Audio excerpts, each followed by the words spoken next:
Hello, this is Sean Poirier, and this is my video reflection for Unit 3 of Intro to OTA.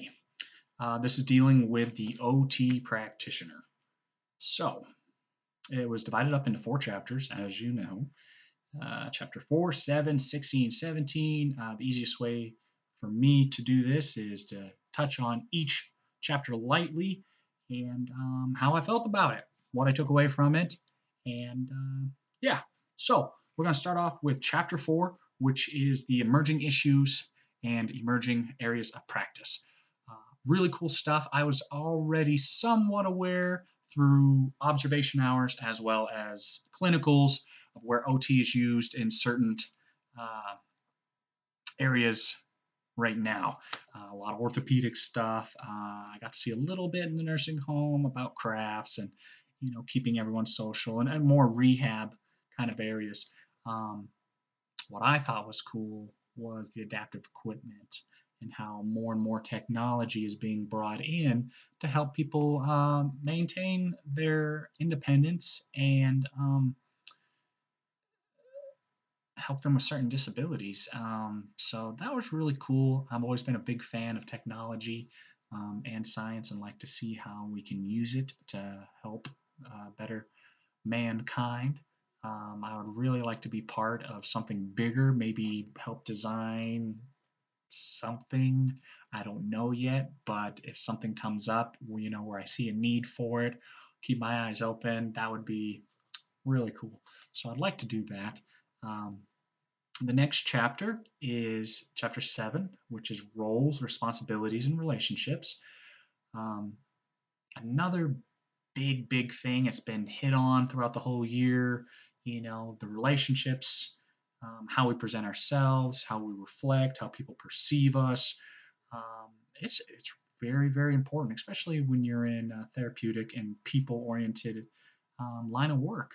Um, in order for us to give the best care, we have to work as a team. Um, and I believe that's what this chapter was trying to put together about where my role as an OTA is what people are expecting of me and what I should be expecting of other people around me. To put it fairly, my supervisor, my place where I'm working, so that we can give the most optimal care to our client. Again, it shed some light on what's more expected of me. So far this year, it's slowly becoming piece by piece what the OT does, where we apply it, and so far it's kind of all over the place, which is great, and it leaves a lot of open to interpretation, which I love. But this chapter gave me a little bit more structure regarding that. Chapter 16 deals with therapeutic relationships. Um, Again, a cornerstone, I believe, of this therapy. This is more of the relationship between the client, patient, and the OT with the family. Instilling trust is huge in order to have a good one-on-one relationship.